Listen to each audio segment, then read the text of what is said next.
Thank you so much. So thank you all for getting up early and coming to my talk. I'm Andrew Brandt, principal researcher at Netcraft. I just a little bit of background about the things that I have done. So I've been working at a lot of security companies for a while now. I also volunteer at a retro computing museum. I lecture at the University of Colorado, and I'm a former journalist who covered cybercrime while I was an investigative reporter and editor at PC World. I also do a lot of work in politics locally in Colorado where I live, but also nationally, internationally. I work with an organization called Hackers on the Hill that tries to brief lawmakers. We are expanding from the United States to other countries. So if you have issues with technology and policy in your country and you are interested in helping us organize, we are trying to expand to Germany and Canada and the UK. And I'm also on the board of an organization called World Cyber Health that exists to help victims of cybercrime and also to help train up the next generation of malware analysts like myself. So just a quick summary of what we're going to talk about. So a little check-in on terminology, just so everybody's clear on the terms. We're going to talk about quishing as a service. We're going to talk about cutting it back by making it harder for quishing to work. We're going to talk about smishing and how quishing and smishing connect. And then I have a proposal about how to end it forever. So let's talk about the language. So we're going to talk about QR codes. QR codes, very common. We're seeing them in all sorts of places, all sorts of locations for all sorts of purposes, usually legitimate, but it's just a useful tool for sharing complex digital information visually. We're going to talk about phishing. Everyone here knows what phishing is. Don't need to explain it. Smishing is the merging of phishing with SMS over text messages and telephones. This has become a growing problem over many years.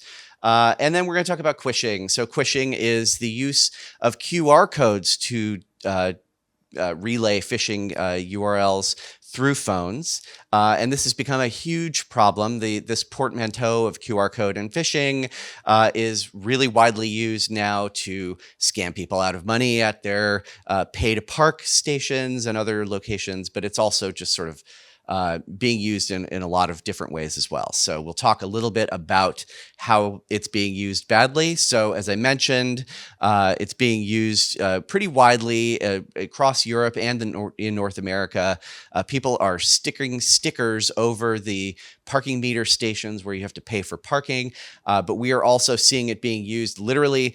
This is a paper copy of a letter that was sent to someone with a sort of an extortion demand with a QR code, and we're also seeing it being used in other ways. What I want to talk to you about today is a couple of attacks that targeted the company I used to work for, Sophos.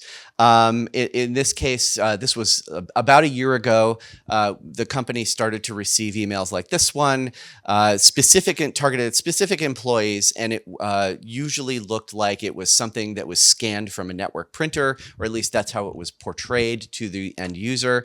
And the email body didn't contain anything actionable or malicious. And there was a benign PDF attachment. So no action script, no other malicious code inside of it, nothing that would trigger any kind of alarms or alerts. But the employee who received this said, well, something about this just seems off. And you can see that it even used the company's logo in the PDF to indicate a little bit more of a legitimacy to it. When we visited these links, and this is what I do professionally, is I click all the bad links so that you don't have to. We were seeing URLs that look like this one. So it actually contained the email address of the employee in the URL itself, and was also something that we discovered is that it's very, very difficult to take a screenshot like this with your phone while you're holding a camera and aiming it just right and not click the link. So there is a UI problem with phones. One thing about this particular URL was registered 1 day prior to the attack. When we open the link, this is what you get. So you end up on a Microsoft phishing page. The phishing page is a legitimate Microsoft login that has been framed in another page that has scripting that can capture all the typed in codes and passwords and everything else. It was the real deal. So if you entered a fake username and password or a fake email address and password and it wasn't registered through Office 365 or Microsoft 365, it just didn't work. So it really needed, and it was also transmitting back any MFA data as well. This is called an adversary in the middle attack, and it's got this attack code from the MITRE ATT&CK framework. We found many more examples of this. It didn't take very much time. There were a lot of targeted employees that received messages like this.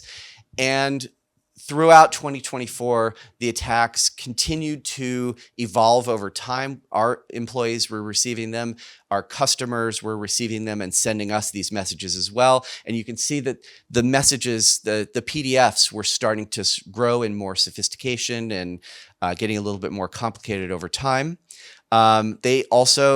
It is interesting that the QR code protocol allows you to legitimately insert graphics within the QR code itself. So we started to see ones that look like this that had the DocuSign logo in the middle of it. DocuSign was, of course, not involved in this. They are just being brandjacked by these guys to make it look legit. We did see that they were also adding footer text that was boilerplate, made it look, again, more legitimate, more real. As time went on, we started to see these change, and there was more prompting to the user to open the message and to scan it with their phone. There was also sort of more enrichment. So we saw that they were using open redirect tricks with Google so that you couldn't recognize where the destination was going to lead when you opened the link. And as I said, they were prompting you to, open the message. If you have any questions, you should speak to your Wayne Center contact. I think that's Batman who runs Wayne Center. And then also there were references to egress technologies in the footer of the message. Egress, interestingly enough, is a division of KnowBe4, the guy who gave our keynote yesterday from KnowBe4. They're using companies that do anti-phishing as part of their phishing lore. That's a deep cut. And then we started to see that there was actually repetitive content in all of these messages. So there was a kit involved that was using the same sort of pattern over and over again. It would list the name of the person, the company name, their phone number, sometimes their logos, the department name that they were part of. So these were threat actors who were conducting reconnaissance to understand who these employees were, where they sat in the organization, and they were targeting them specifically. The phishing kit was also fairly interesting. So they were using these phishing as a service tools that involved a combination of Cloudflare captchas and using the Cloudflare tools against us, and that they were doing this iframing. In the end, we surmise that it was one of two phishing kits that was being used. We think that the most likely case is that it was a phishing kit called Onyx. So at the same time as this talk is going on, in the other room is a guy named Arto Bukaya who's giving a talk. He did a bunch of research into Onyx last year for his company Eclectic. So there's a link there to that story. But it could also have been this phishing kit called Tycoon 2FA or Rockstar 2FA, which do the same kind of thing. They operate in much the same way by framing a legitimate Microsoft login inside of a weaponized frame. So flash forward to 2025. So I now work at Netcraft and I have access to different phishing emails.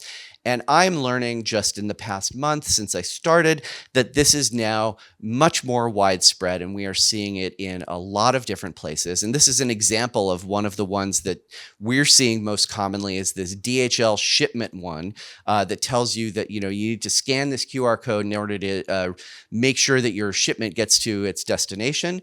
And we are also starting to see it reference current events. So what's right now in the news is tariffs and the loss of the de minimis exception. So everybody has to pay extra money when something gets shipped to them. And so we're still seeing that they're using this hook, but they are trying to get, the hook is that they're trying to say, oh, you need to pay a little bit of money to get your package, and they still can't figure out that the dollar sign goes before the money. And then we are also seeing them send this same page in localized languages and localized appearances for their country that is visiting the page. So literally the very same page, if you visit it from an IP address in Italy, you're getting a page that's in Italian. If you're visiting it from Hungary, you're getting it in Hungarian. If you're getting it, in Germany or Austria or Switzerland, it's in German. Portugal, for some reason, was delivering Spanish. I guess they didn't want to spend the money on the Portuguese translation. Now, this is a fun one. So just this past weekend, as I was traveling to Germany, in Bath, which is where Netcraft has some offices and where I had some meetings last week with my team. They also have a big event called Jane Austen Day, where people dress up in sort of Regency era costumes, and they're walking around in town. And it's actually kind of like, it's fun. It's this cosplay event where there's hundreds of people who come into town, and you wonder if you've traveled into time, back in time. And so there's all these visitors in Bath walking around in these costumes. Well, they're all coming because they have to bring all their stuff. Many of them are driving. They have to park. The parking meters all over Bath were stickered with a sticker that takes them to a phishing link. And it was a fake thing. It was not the first time that this had happened, but it was really interesting that it targeted the town where Netcraft has its offices. And so my coworkers walked around and they mapped every parking meter where they had stickered, and they'd done it all around the touristy areas in the center of town, including not more than 80 meters away from Netcraft's front door. So very easy for us to shut it down. Also, just so you know, Netcraft does have a QR code scanning app that allows you to scan a QR code and check it against our reputation service to see whether or not it's bad. It's at netcraft.app, or you can scan this QR code. So let's talk a little bit about how smishing works for fun and profit. Now, this is a screenshot that was shared by another company, a picture of when they had raided a group of people who were sending out these smishing messages. They were literally using just banks of telephones that were all connected, and they were using this app to send the message, which is why you can see several of the phones have sort of the same screen with a bunch of big fat buttons on them.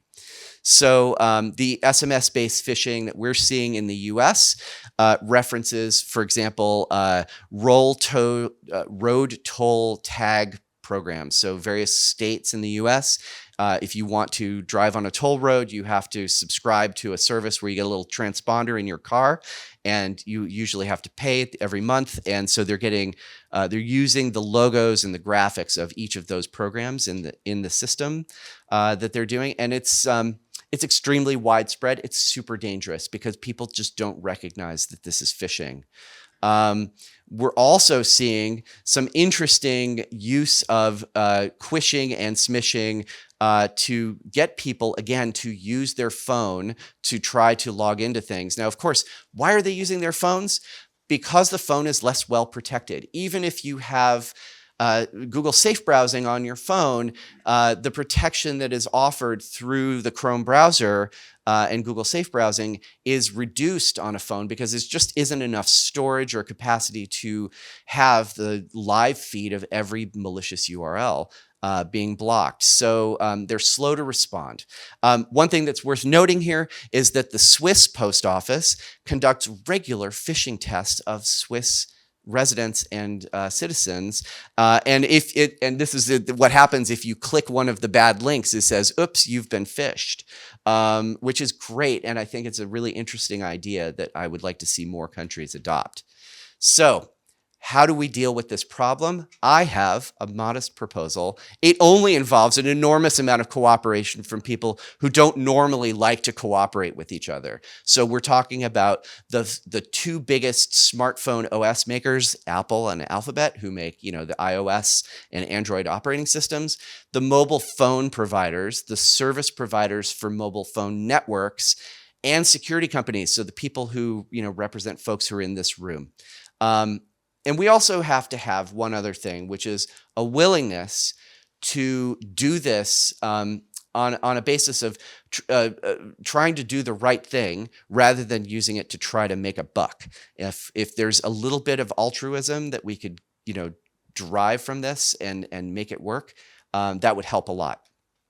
So sorry, I'm not a graphic designer. This is my very, very rough outline of what this would have to involve. So here's the proposal: a reputation layer that allows you to check URLs that sits between the camera app on your phone and the browser that launches, or sometimes it's the web view on your phone that would launch when you tap a link that you've seen in your camera. And then we could take that API and we could plug it into the messaging system. So then you're being able to filter and query URLs that you get through the camera, and you can query URLs that you get through your messaging app, whether it's Signal or SMS messages or WhatsApp. Now, the other problem is that sometimes you don't get a link directly to the phishing page. So there's a redirect, or sometimes a chain of redirects that lead you to the end. This is a hard thing it might be an impossible thing to do with JavaScript and dynamic cloaking that these threat actors are using. We see that they generally are pretty lazy about it, but it might be a problem and it might be impossible, but we have to try. Now, this is the hard part for a lot of companies. We have to give users of the phones control over whose reputation service they use. And the reason for this is that if you give one company or another company advantage over the other, you end up in a situation where there's competition between two big entities to just drive business to themselves at the exclusion of the other company. So this is where it takes a little bit of altruism and a little bit of work to get these companies to be on the same boat. It would be great to see lots of companies offer a protocol that you could just arbitrarily insert their URL for their reputation service into this tool and allow people to search one or multiple of them to get an output. And then finally, we have to have a feedback loop so that the companies who are sending these reputation lookups to the customers can figure out later, was it a good definition of what the URL is, or was it a false positive? Was it a false negative? How do we know whether what we sent to the end user is good, and how do we improve that? So this feedback loop is pretty critical. All right. So biggest problem that we face today. There's these quishing problems. There's the problems with cooperation. How do you deal with this problem when you cannot automatically assume that everyone is operating in good faith? This is the biggest problem of our era right now, is that you just don't know if people are going to do the right thing. This is where it gets complicated. And this is where I need everyone in this room's help and everyone who's watching this video's help. They might want to work on this, the people who do iOS and who do Android, but they probably won't do it unless they get an advantage over the other one. It's because their goal is to sell phones and to sell their operating systems and to make money. So, maybe the mobile phone providers are the key to getting this to work, right? Because if all the mobile phone providers are on board with this, you get the largest possible pool of people who are checking URLs who use this tool, and you have the greatest benefit from that because you're getting the most cooperation and the most participation from people. The security companies that are members of CTA and members of other threat intel sharing organizations already understand the value of working together. It is incredibly important that organizations like CTA exist because we may compete on features, we may compete on price, we may compete on technology, but where we are all in alignment is that we are all fighting the same bad guys, and we are all working against the same criminals who are trying to take this over. So I hope that the fact that CTA is thriving and organizations like this exist in the world, and that there's so many big companies that are part of it and recognize the value of it, means that we have a chance. So one other interesting thing of note is that Cloudflare is one of the biggest sort of data providers that these threat actors use.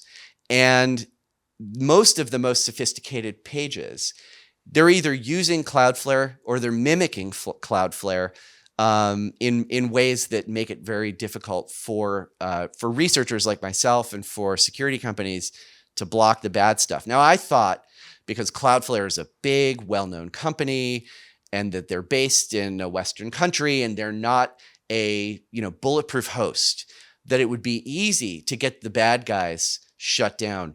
It turns out it's a little bit more complicated than that. Now, Cloudflare does its best, and they actually do a pretty good job of doing the shutdowns, but they're not the host. They're kind of a layer between the host and the end user. And the threat actors recognize that this is a difficult problem for us to solve.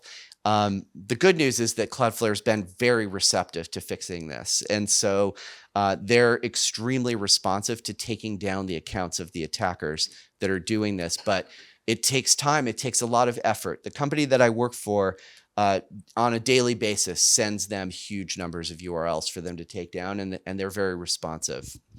So to close, there are some principles that I think that we need to follow to make this work, right? So user choice, consent, and their control over what is happening on their devices has to be the first priority, right? So we need to fix that QR code scanning UI in everyone's phones. It is too easy to try to see what the URL is and accidentally tap open and have that URL pop open in your phone's browser. That has to be fixed everywhere. The OS makers need to be vigorously encouraged not to seek some kind of financial advantage over the other one. And it's possible that this needs to be done through legislation. It may not be possible to count on the good vibes of doing the right thing to motivate every single person. The reputation service providers, whoever is providing information in this, they have to have high standards. I think everybody in this room probably works for a company that believes that they have very high standards, but also they need to be accountable for the truth in the reputation services that they offer. Right now, that's not something that ever happens. A lot of companies offer reputation services, but they are not accountable for when they are wrong. If they're wrong, it's just an oops, well, we made a mistake, we'll just fix it next time. There has to be some kind of a feedback action. And everybody who's involved in this has to be fast. All of this needs speed because the attackers are counting on minutes and hours of these things being alive. So if we cannot respond within minutes and hours, we are not be able to really do the job to fix this. So this is our ideal here, right? We have an open standard that basically everyone can be a part of. All of the companies who do security and have a reputation service can participate in this if they want. But mobile OS makers have to be regulated. It has to be open to third parties. Everyone who would potentially want to work on this should be able to if they want to. If they don't, that's fine. No one's saying you have to, but it needs to be an open standard. It cannot be used to generate marketing profiles or other advertising related information on the customers. This is something that has become a huge problem everywhere, is that companies just want to turn anything you tap or click or move on your phone into a reason to figure out what are you doing, what's inside your head, and how to enhance the marketing profile so they can target ads to you. That can not be the case with this system. And the feedback system that allows the companies to understand the effectiveness of this tool it shouldn't endanger users. It should not reveal things to the companies that would put them in harm's way. And I know that this is all a heavy lift and that there is a lot that we need to do, and it will not be an easy task to convince all of these companies that have competing and in some cases very strong financial motives not to do this, to change their minds. But I'm very, very annoying, and I will keep pushing on this for as long as I need to. So with that, that is my humble and small request, is that we all in this room work together to try to fix this problem. I believe it is a solvable problem, and I want us to solve it in my lifetime, please. So that's it. We do have a blog post about quishing attacks that I can share with you here. There is a free app that anyone can download at the other QR code. I want to thank my colleagues at Sophos, my friends at Eclectic and Sequoia have done this research. Obviously, the CTA for their work in fostering a sense of community and cooperation in an industry that hasn't always done that historically.